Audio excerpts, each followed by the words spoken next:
ओम श्री गुरुदेवाय नम। आज्ञा हे मोर प्रिय समस्त सुधीवृंद को कोटि कोटि प्रणाम। गत अध्याय आम आसिले द्वादश पटल पर्यंत गोलाहाट विषय कियदंश आलोचना कले किछि तो ज्ञान आसव। तेणु अच्युत पुणी कौन कहते आम आगू आउटे देखा। अच्युत प्रणामी बोले गुरु आपण अट्टबांछा कल्पतरु प्रकाशिल जाए हाट व्यवस्था पुणी रही अच्छी तईर कथा ए हाट को आवृत करती किए मते कह देवा धीराए। प्रभु ये जो हाटर व्यवस्था आपड़ कहले ता भीतर किसी गंठी कथा रोचे। ये हाट को कौ मैंने आवृत करती मत से विषय कहतु। ये शरीर हाट से हाट को कौ मैंने आवृत करुँच से विषय मत किसी ज्ञान कहतु। से विषय से कौन कहते स्वयं निराकार विष्णु आम देखा। मते कह देवा धीराए हाट सपदर हिताए कहीं समत प्रभु दिय बुझाई। ये भक्तवाणी शुणी से कृपामय बोलते शुण मन कर क्षिति आपदे वायु आकाश पंचभूत सृष्टि हुए प्रकाशम।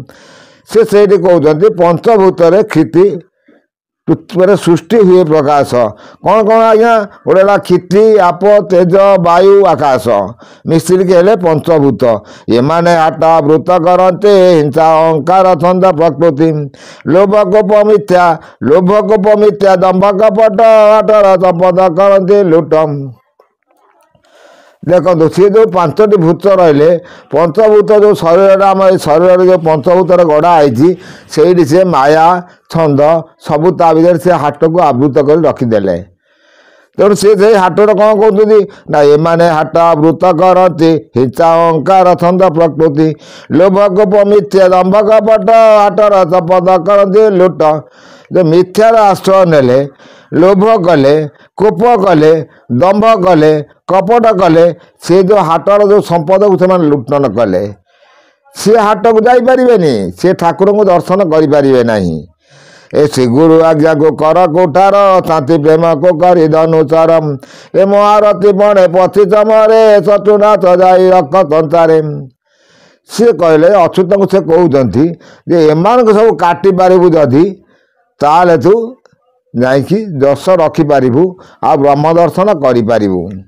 दर्शन देवे शब्द ब्रह्म ताई सर्वदा उज्जवल पुरटी से जेते बेले जा खोज पाए आट अटई अणाकारमय भक्त कले शब्द ब्रह्म उदय। से कहते से हाट को जो बाट जानी पाइला तार कौन से अभाव रहा सी आ चिंता करनी कारण से निर्विकल्प चिंताधारा रखिला तार कौन दरकार अच्छी से जानूँ मु संसार को आसी जमी जीवी सेमती जो पुरु आई मुझे पुर जा मिशीजी।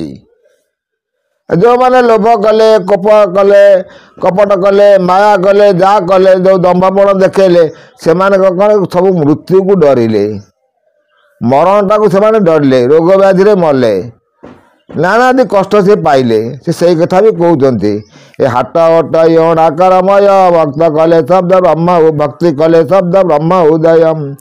अभक्ति करे नुहे पापत से शब्द ब्रह्म विराजे जाग्रत।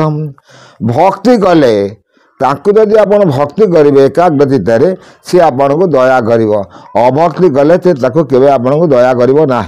भल कथा जो बुझे आम आगे देखा। ए से शब्द ब्रह्म करती जाग्रत हाटर महिमा अटे अशेष अठी गुणे पड़ी जाऊँगी नाथम अरूपानंद हाट डिचे अलेग बाटणाटारे बचाई दिवस रात जे बारी नई गह गह शब्द तई धरुती। सी अलेग पाटना दिवशक्ति जो ब्रह्म स्वरूप जो आमर सहस्रारे बसी से गह गह शब्द कर सब जाऊँगी कि आप चिंता करेंगे आप सब जानीपारे ध्यान बसिले सब जानीपारे। अलखे रही अणाकार मूर्ति बाकी असूल सब देखु था मन सहित न करण दुए लेखा पढ़ा कम तर तही। मन आउ चैतन्य मन किए चित्त किए चैतन्य किए तार भीतर से लेखा पढ़ा चलती आपड़ जहाँ करुँच जो पाप कर्म कले कि जो लोभ कर्म कले कि कार टंका हरण कर आनले कि कार स्त्री हरण जे कला सी ताको सबू से देखुची।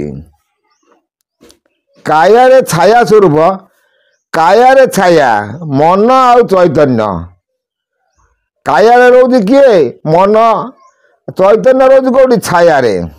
ସିଏ ସବୁ ବୁଝୁଛି, ସବୁ ଦେଖୁଛି। କାରଣ ଆପଣ ଯାହା କରୁଛନ୍ତି ଆପଣଙ୍କ ଛାଇ ଯେଉଁ ଶରୀରର ଯେଉଁ ଆପଣ ଖରାରେ ଚାଲିଯାଉଛନ୍ତି ଗୋଟେ ଛାଇ ପଡ଼ୁଛି, ସେ ଛାଇଟି ଆପଣଙ୍କର ସବୁ। ସେ ଛାଇ ସବୁ ଦେଖୁଛି, ସବୁ ସେ ଜାଣୁଛି ଆପଣ ଯାହା କରୁଛନ୍ତି। ତେଣୁ ସୁନ୍ଦର ସୁନ୍ଦର ତଥ୍ୟ ସେ ଆଉ କ'ଣ କହୁଛନ୍ତି ତାଙ୍କୁ ଦେଖିବା। ସେଇଠି ସେ ଲେଖାପଢ଼ା କରି ରଖୁଛନ୍ତି। ତ୍ରିଗୁଣ ଜ୍ଞାନ ଯେ ଟିବା ଯେଥାନ୍ତି ଲେଖିଲା ବେଳେ ସେ ଉଠାଇ ଦିଅନ୍ତି। ଏ ଜୀବନ ସମ୍ପଦ ଅଟଇ ଆଟ ଆଟେ ବଚିବାକୁ ବଡ଼ ଆକଟ। ତେଣୁ ସିଏ ଯେଉଁ ଜିନିଷ ଯେଉଁ ଲେଖାପଢ଼ା ଚାଲିଛି ସେଠିକି ଯିବା ପାଇଁ ରାସ୍ତା ବହୁତ ଆକଟ ଆଜ୍ଞା। କିନ୍ତୁ ସମସ୍ତେ ଭାବୁଛନ୍ତି କ'ଣ ମୁଁ ଯେଉଁ ପାପଟା କଲି ମୋତେ କେହି ଲୋକ ଦେଖିଲେନି। କିନ୍ତୁ ସିଏ ନିଶ୍ଚିତ ଦେଖାଉଛି। ଉପରବାଲା ଜଣେ, ସେ ସବୁବେଳେ ବସିକି ସବୁବେଳେ ଦେଖୁଛି। ସିଏ କାହାକୁ ସେଠି ଛାଡ଼ିବନି। ପ୍ରକୃତି ଗଣ ଯେ ଗୋଡ଼ାଇଥାନ୍ତି ଭିତରକୁ ଗଲେ ଟାଣି ନିଅନ୍ତି। ଷଡ଼ଇରେ ଯେ ଜୀବନବାଦୀ ସ୍ୱାଧୀନ ଦେଇ ରଖନ୍ତି ସେ ଦିଦି। ନିର୍ମଳ ମନେ ଭ୍ରମେ କରେ ଲୟ ପାପ ପ୍ରକୃତି ଘୀନ କରି ଭୟ। ପାପାତ୍ମା ଜୀବାତ୍ମା ଯେତେବେଳେ ପାପାତ୍ମାକୁ ଆସୁଛି ଦେଖନ୍ତୁ, ସିଏ ଆଜ୍ଞା ସବୁବେଳେ ପାପର ଗୋଟେ ପୁଣ୍ୟର ପଥ ଅଛି, ଗୋଟେ ପାପର ପଥ ଅଛି। ଦୁଇଟା ପଥ। ଗୋଟେ ସିଡ଼ିରେ ଆପଣ ଉପରକୁ ଚଢ଼ିବେ, ନହେଲେ ତଳକୁ ଖସିବେ। ଆପଣ ମଧ୍ୟ କଟରେ ରହିଛନ୍ତି। ତେଣୁ ଜନସମାଜ ଯଦି ତାକୁ ଚିନ୍ତା କରିବ, ଆଜିକାଲି ଯେଉଁ ସମାଜରେ ଦେଖନ୍ତୁ ହଣାକଟା ହେଉଛି, ହଣାମରା ହେଉଛି, ସେସବୁ ବନ୍ଦ ହେଇଯିବ। ଲୋକଙ୍କର ଜ୍ଞାନ ଉଦୟ ହେଇଯିବ। ତେଣୁ ବହୁତ କିଛି କଥା ସେ ଅଛି ଆଜ୍ଞା। ଗୋଲା ହାଟ ନାୟ ଅତି ଦୁର୍ଗମ ସତ ଦେ ନ ଜାଣତି ହାଟ ମର୍ମ। ବହୁତ ଅଛି ଦହି କଟକଣା ଯାହାର ନାମ ଲେଖ ପାଟଣା। ଯୋଗୀଏ ଯୋଗ କରି ଭ୍ରମି ଭ୍ରମି ଗୋଲା ହାଟକୁ ନ ପାରନ୍ତି ଗମି। ଦେଖନ୍ତୁ ଯୋଗୀ ମାନେ ଯୋଗ କରିକି ବି ଗୋଲା ହାଟକୁ ଯାଇପାରିଲେନି। କାରଣ ତାଙ୍କର ଦମ୍ଭ ଅହଙ୍କାର ଆସିଗଲା। ସେ ସେଇ ସବୁ ଭଲ ଭଲ ତଥ୍ୟ କହୁଛନ୍ତି। ସିଏ ଆଉ କ'ଣ କହୁଛନ୍ତି ଆମେ ଆଗକୁ ଟିକେ ଦେଖିବା। ଏ ଯୋଗୀନ୍ଦ୍ର ନଗେନ୍ଦ୍ର ଖଗେନ୍ଦ୍ର ଅନୁ ସ୍ୱୟଂ ବ୍ରହ୍ମା ପଥି କଶ୍ୟପ ତନୁ। ଏମାନେ ହାଟ କରିଣ ଦର୍ଶନ ତ୍ରିପୁରେ ଓଇଲେ ସେ ମହାଜାନ।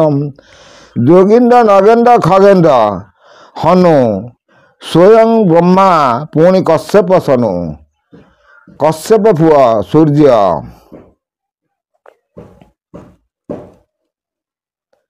ତେଣୁ ଏମାନେ ସବୁ ମହାଜନ ହେଇଗଲେ।